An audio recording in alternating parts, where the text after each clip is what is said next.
I walk in a room. It's a company that's going through reinvention.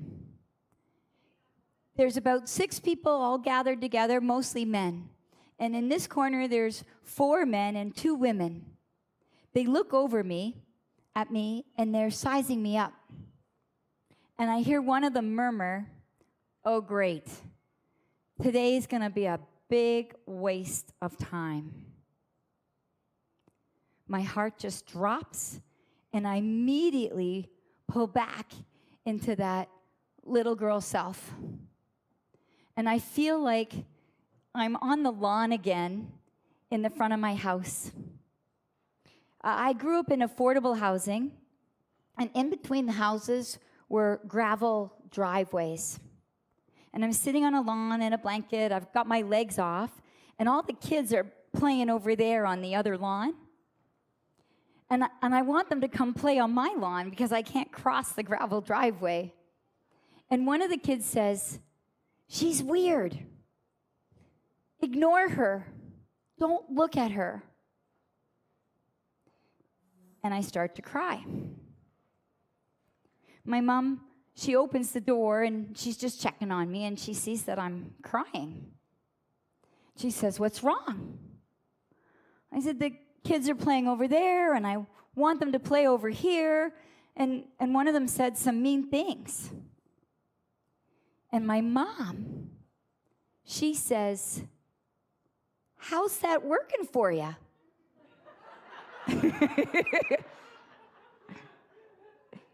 And she shut the door.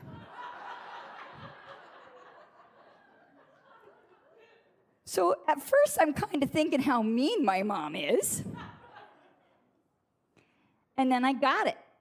And like, I had every right to be crying because they were being bullies. But I also could cry and do something about it. So, remember, my legs were off. So I rolled down the front lawn, and I kind of looked around, and there was this skateboard on the street. And I like to say I borrowed the skateboard. So I sat on the skateboard, and I've got the one long arm. So I skateboarded past the gravel driveway. And then I rolled up the front lawn to where the kids were playing. And the kids, they're all looking at me like, "Ugh." Their eyes were so huge, big saucers.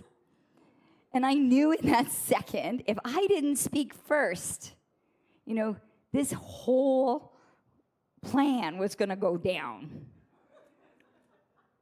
So I'm petrified. I'm so scared, but I put on my polished shoulders that I could, and I plaster a smile on my face, and I just say, "Hi, I'm Tracy. Can I play?" And the kids, all their eyes just got bigger. And the bully, he says, "The new kid's always it."